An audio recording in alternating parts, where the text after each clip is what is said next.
पाठ 12। हाथी कितना भारी। राजा सूरजमल को हाथी की सवारी प्यारी लगती थी। उनके प्यारे हाथी का नाम गिल्लू था। राजा जब कभी घूमने निकलते गिल्लू पर ही सवार होकर निकलते। राजा अपने दरबार के लिए सलाहकार चुनना चाहते थे। राजा ने आसपास के इलाके में ढिंढोरा पिटवा दिया।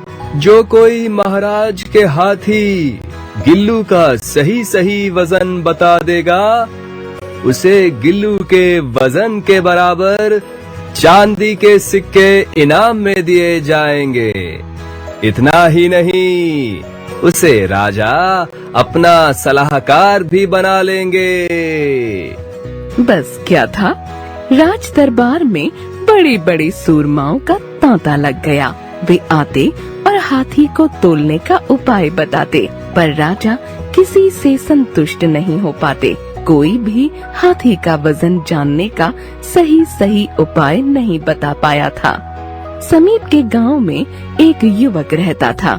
सब उसे बुझावन पहलवान कहकर पुकारते थे। कारण था कि वह पहेली बूझने में बड़े बड़ों को पटकनी दे देता था।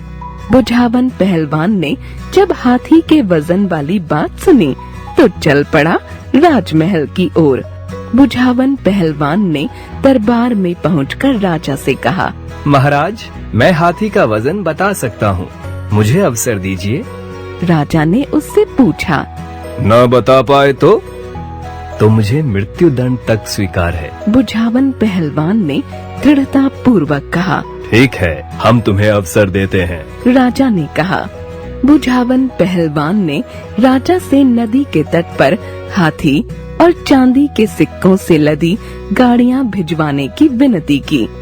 राजा के आदेश पर ऐसा ही किया गया। अपने मंत्रियों समेत वे भी स्वयं नदी के तट पर पहुंच गए। देखते ही देखते नदी तट पर भीड़ जमा हो गई। बुझावन ने नाविक से एक बड़ी सी नाव को किनारे पर लाने को कहा।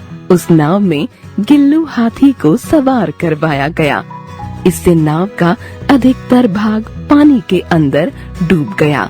नाव का जितना भाग डूबा था, वहाँ पर बुझावन ने निशान बना दिया।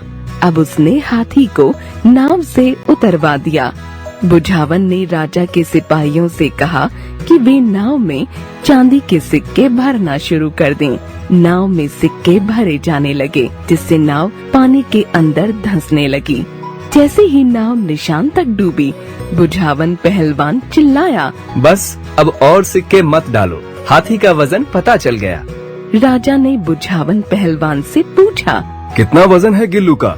बुझावन पहलवान ने कहा, महाराज, नाव में जितने सिक्के हैं उन्हें तुलवा लीजिए, आपके गिल्लू हाथी का वजन उतना ही है। राजा की आंखें प्रसन्नता से चमक उठीं। उन्होंने घोषणा की, बुझावन, आज से तुम मेरे सलाहकार बनाए जाते हो। उन्होंने अपने मंत्री से कहा, चांदी के ये सिक्के बुझावन पहलवान के घर भिजवा दीजिए। नदी तट पर खड़े बच्चे, बूढ़े, बड़े भी बुझावन पहलवान की बुद्धिमानी की प्रशंसा